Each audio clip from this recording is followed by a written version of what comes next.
If you're an HVAC technician and a call comes in, Grainger knows that you need a partner that helps you find the right product, fast and hassle-free.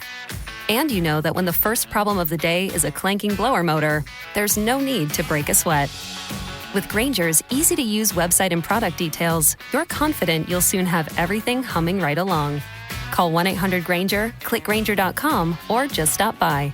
Grainger, for the ones who get it done. Happy holidays! Want to give your host a gift? Consider subscribing, rating, and reviewing the show this holiday season. It really helps the show grow. From all of us at Believe, have a Merry Christmas, everyone, and a happy holiday. Hey, everyone. This is the last episode of the winter season of Disappearing Spoon. I hope you have enjoyed. We'll be back in the spring with new episodes. In the meantime, if you're craving some science history podcasts, check out the Distillations podcast through the Science History Institute. You can also go to patreon.com/disappearingspoon for bonus content about my podcasts. See you all in the spring.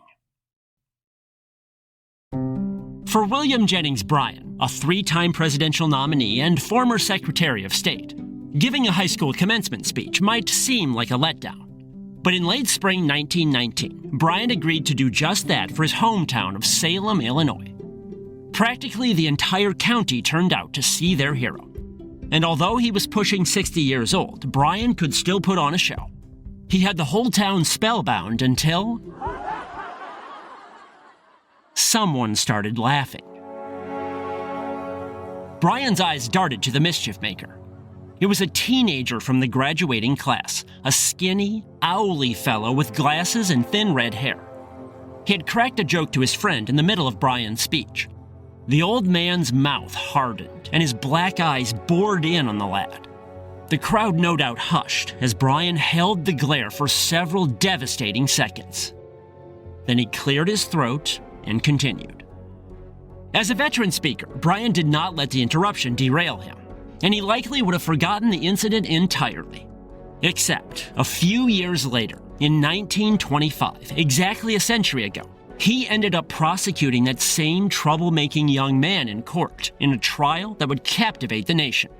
Because that owly redhead was none other than John Scopes, the soon-to-be teacher at the center of the infamous Scopes monkey trial.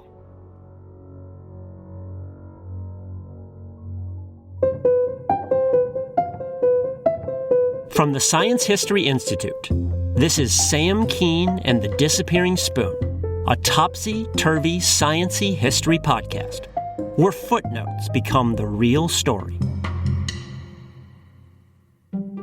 John Scopes studied geology in college and always wanted to get his PhD in that field, but he lacked the money. So in the summer of 1924, he applied for some teaching jobs. Luckily for him, a science teacher in Dayton, Tennessee, left the local high school in the lurch by fleeing for another job just days before the school year started.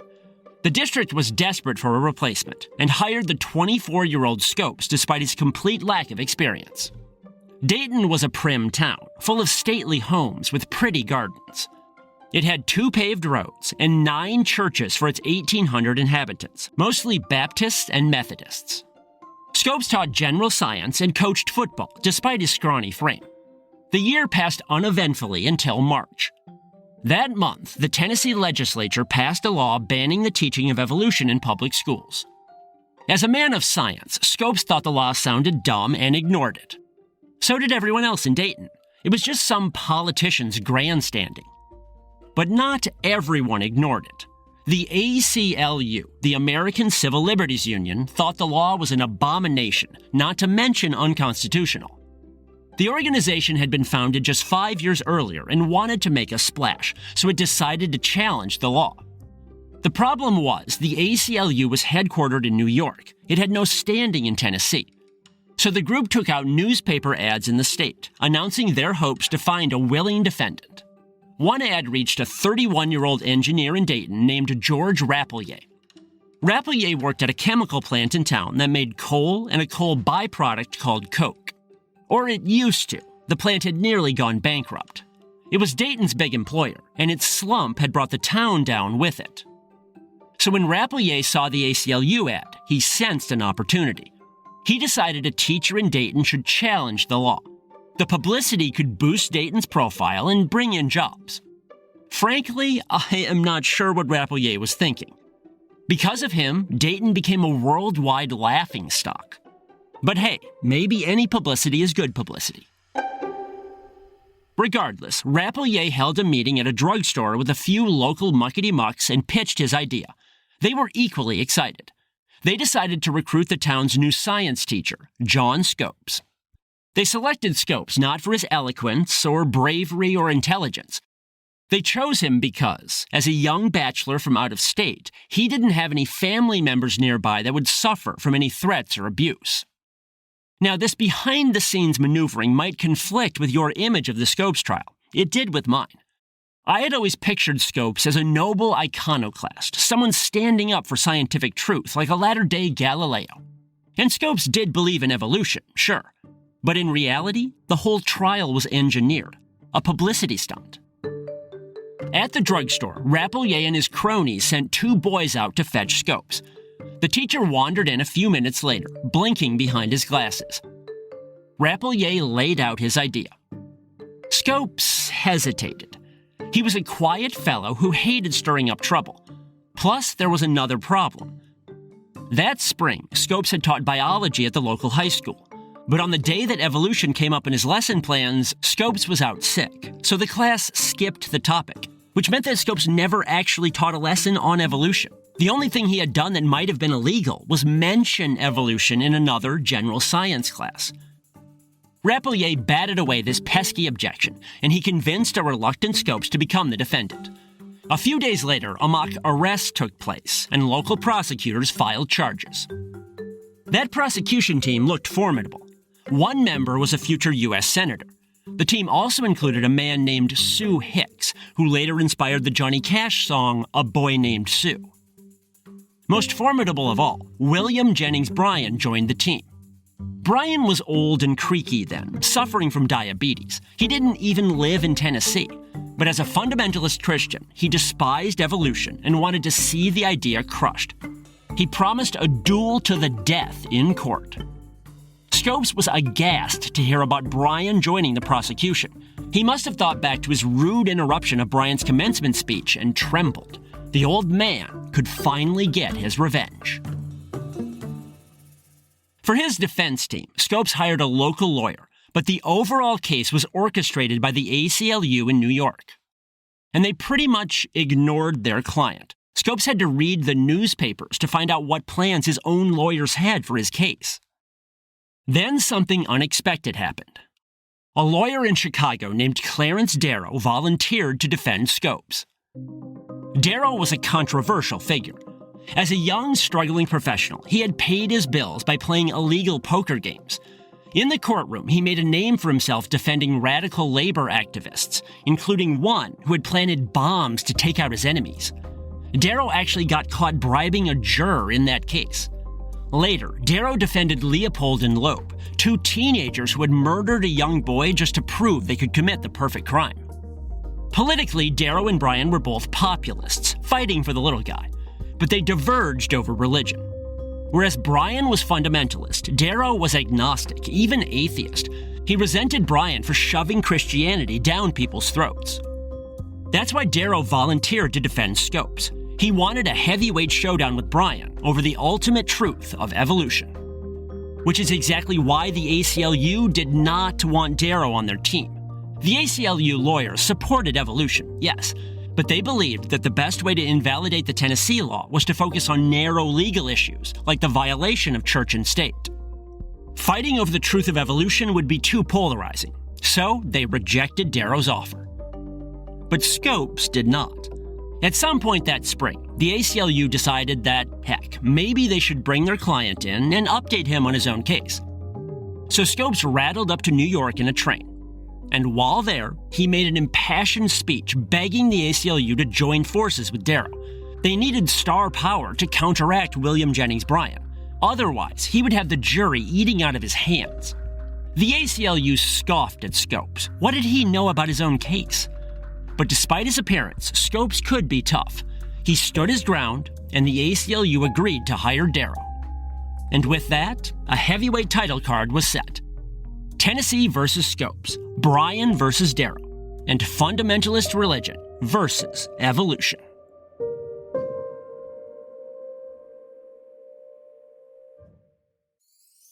The holidays are here, and that means it's the most wonderful time of the year to save with Rakuten. Use Rakuten to stack cash back from your favorite stores on top of holiday sales. That's savings on savings. With Rakuten, you can get cash back on gifts for everyone on your list. From toys for the kids, to kitchen gear for the person who loves to cook, to electronics for everyone. You can even save on something for yourself. Just shop the stores you love, and cashback is automatically added to your account. And you can get paid with gift cards, PayPal, or check. Or eligible American Express card members can even choose to earn membership rewards instead of cashback. It's truly a no-brainer. Join for free today and get a new member bonus after minimum qualifying purchases. Just go to Rakuten.com, download the app, or install the browser extension. That's Rakuten.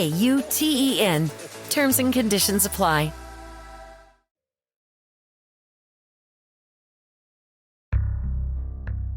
Clarence Darrow and the ACLU lawyers holed up at a creaky mansion in Dayton that they joked was haunted. Less amusingly, they had to hire police protection because of rumors that the Ku Klux Klan would attack them. Before the trial began, a grand jury had to indict Scopes. Now, normally defense lawyers hope to get their case dismissed before a grand jury, but Darrow and the ACLU wanted the case to proceed. So they called in as witnesses some of Scopes' former students. They would testify about all the wicked scientific ideas that he had filled their heads with. The problem was, Scopes had mentioned evolution only in passing during class, which meant his students didn't really understand it. The defense team therefore coached the students on what to say. Then the students parroted the lawyer's words back. This was irregular, to say the least. But it worked. The grand jury indicted Scopes, and the trial opened July 10th. Just like George Rappelier hoped, the trial garnered loads of attention. The grounds outside the courtroom were packed with preachers and political rabble-rousers. Vendors were slinging everything from hot dogs and lemonade to stuffed monkeys. The press descended in droves too, including H.L. Mencken of Baltimore, who wrote scathing dispatches. Inside the courtroom, things started badly for Scopes. The presiding judge was up for re-election and was trying to impress the locals, so he opened the trial with a prayer. Darrow objected, which irritated the judge from the jump. Then, during jury selection, Darrow asked a prospective juror a dumb question. The man was a preacher, and Darrow asked whether he had ever railed against evolution from the pulpit. When the preacher answered that of course he had, all the other prospective jurors started applauding. Meanwhile, Scopes could only sit there nervously, blinking behind his glasses, and badly regretting what he had gotten himself into. The weather was so sweltering over the next 10 days that the judge held sessions outdoors sometimes. The prosecution's argument was simple. Tennessee had a law, and John Scopes broke it. Case closed. In contrast, Darrow and the defense tried to make the case about evolution. To this end, they called in a dozen scientific luminaries to testify, but the grouchy judge excluded all of their testimony from court. This put Darrow and Scopes against the wall, especially because Brian was in rare form, eloquent and dynamic. Even Scopes admitted that Brian hypnotized him at times. Indeed, Brian would have steamrolled the defense, if not for one inspired move. Toward the trial's end, Darrow decided to call an expert witness on the Bible. He wanted to highlight some contradictions in it and show that using the Bible as a scientific text was silly. And as his expert witness, he called up none other than William Jennings Bryan. This move was even more irregular than the judge starting court sessions with prayers or the defense coaching witnesses to condemn their client. The judge never should have allowed it. But apparently, he wanted to see the heavyweight showdown as much as everyone else, so he allowed Bryan to take the stand. Frankly, Darrow destroyed Bryan. They debated several head-scratchers in the Bible, like where Cain got his wife from and how Joshua had made the sun stand still in the sky. Darrow wasn't trying to mock Christianity. He simply wanted to undermine a literal reading of the Bible. Bryan could do little but bluster. He looked foolish. Darrow then pulled a second clever move. Bryan was the last witness in the trial, only closing arguments remained after him. And given how mesmerizing a speaker Bryan was, he would have a chance to redeem himself then. But Darrow decided to waive his closing argument. That meant that the prosecution would not get the chance to present theirs either. The last impression of Bryan from the trial would be him fumbling around on the stand. He was furious. Unfortunately for Scopes, this clever gambit was not enough. Like everyone expected, the jury found Scopes guilty. The judge fined him $100. That's $1,800 today. Scopes was now a convicted criminal for teaching evolution. Still, the prosecution could not claim victory overall. The verdict was appealed to the Tennessee Supreme Court, and probably wisely, those justices found a reason to dismiss the conviction on a technicality. Under Tennessee law, all fines over $50 must be levied by juries, so the judge who fined Scopes $100 had technically violated the law. In the end, then, both sides kind of lost. With the conviction thrown out, the prosecution could not claim much satisfaction. Meanwhile, Scopes was spared the fine, but he was vilified as an atheist and still had the stain of the original conviction on him. Bryan suffered even more. His performance at the trial burned him out, and his diabetes flared up terribly. He died in Dayton just 5 days after the trial ended, so he never took part in the appeal. Neither did Clarence Darrow. He had made his point about evolution during the original trial, and he moved on to stir up controversy elsewhere. Surprisingly, Scopes did not participate in the appeal either. By the initial trial's end, he was sick of the whole business. He actually received dozens of offers to cash in on his fame, invitations to write articles and give lectures, even a movie contract. He turned every offer down. Instead, he went back to his first love, geology. He enrolled at the University of Chicago and eventually got his PhD. While attending school, he frequently dined at the home of Clarence Darrow. During the Great Depression, Scopes declared himself a socialist and ran for Congress. He got trounced. He finally got a job with a gas company in Louisiana and moved down there. For most of his life, he refused to talk about the court case. But in his final years, he did open up a bit and give some interviews. One surprising fact that emerged was that he deeply respected William Jennings Bryan, despite Bryan prosecuting him. Scopes even admitted that they had shared a laugh over him interrupting Bryan's commencement speech back in 1919. Although a stern fundamentalist in his religion, Bryan had a sense of humor about the absurdities of life. If you'd like to hear more about Scopes' case and its continuing relevance today, I have put together a bonus episode at patreon.com/disappearingspoon. You'll also hear how Sputnik and the beloved science writer Stephen Jay Gould inadvertently reinvigorated the foes of evolution and triggered a new wave of anti-evolution court cases.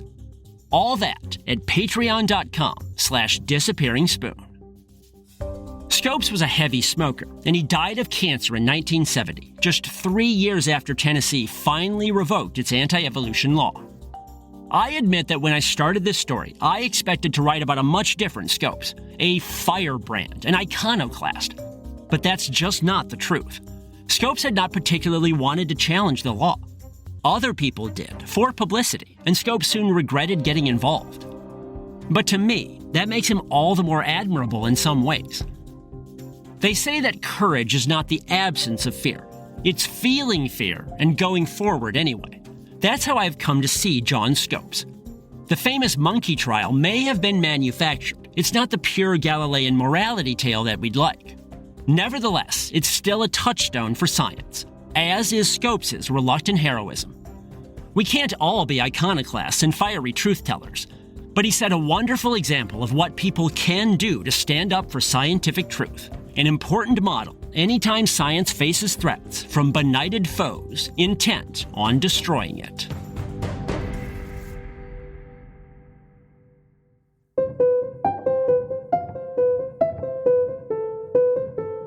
This is the Disappearing Spoon podcast, brought to you by the Science History Institute.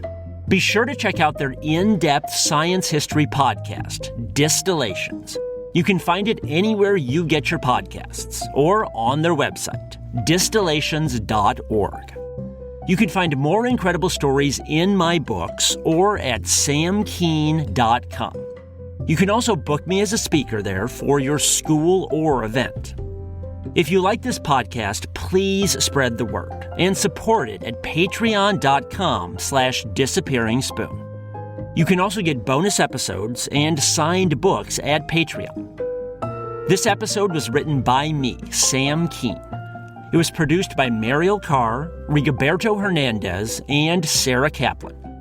Our sound design, scoring, and mixing is by Row Home Productions.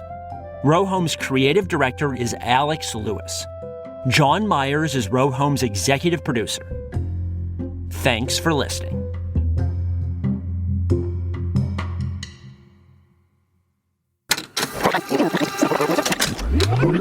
Row Home Productions. If you like the show, please take a moment to rate, review, and subscribe. It really does help the show to grow. Thank you for listening.